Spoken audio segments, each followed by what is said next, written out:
નમસ્કાર દર્શક મિત્રો, વડોદરા ટુડે ન્યૂઝમાં આપનું સ્વાગત છે। ડેસર તાલુકાના વાલાવાવ ડેસર માર્ગ પર એક યુવાનનો મૃતદેહ મળી આવતા સમગ્ર પંથકમાં ભારે ચકચાર મચી જવા પામી છે।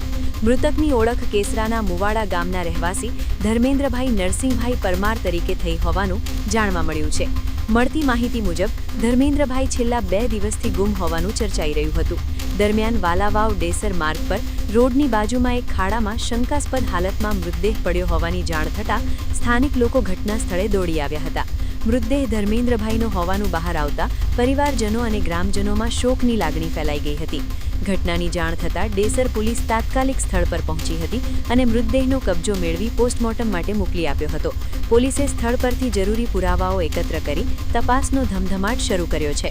આ બનાવને લઈને સમગ્ર વિસ્તારમાં અનેક ચર્ચાઓએ જોર પકડ્યું છે। યુવાનનું મોત અકસ્માત, આત્મહત્યા કે કોઈ અન્ય કારણસર થયું છે તે અંગે લોકોમાં વિવિધ અટકળો ચાલી રહી છે।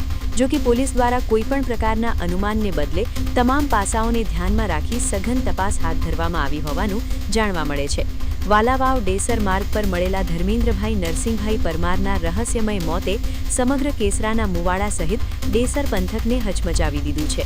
હવે પોસ્ટમોર્ટમ રિપોર્ટ અને પોલીસ તપાસ બાદ જ મોત પાછળનું સાચું કારણ બહાર આવશે। હાલ સમગ્ર વિસ્તારની નજર પોલીસ તપાસના પરિણામ પર મંડાઈ છે।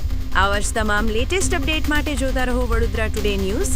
નવું વર્ષ એટલે કે વિક્રમ સંવત 2082ના શરૂઆતથી વડોદરા ટુડે ન્યૂઝ ચેનલના ગુજરાત રાજ્યના તમામ શહેરના તાલુકા જિલ્લાના દર્શક મિત્રોને ખાસ વિનંતી કે અમારા વડોદરા ટુડે ન્યૂઝના તમામ સમાચાર જોવા માટે હવે અમારા ફેસબુક, યુટ્યુબ, ઇન્સ્ટાગ્રામના પેજને લાઇક કરો, શેર કરો, સબસ્ક્રાઇબ કરો અને કોઈપણ સમાચાર અને જાહેરાત અને તમારા વિસ્તારમાં કોઈપણ જાતની ગેરકાયદેસર પ્રવૃત્તિઓ ચાલતી હોય અને ભ્રષ્ટાચારની પોલ ખોલવી હોય તો અમારા વોટ્સએપ નંબર 9687328624 અથવા તો 9687906224 પર સંપર્ક કરવા વિનંતી।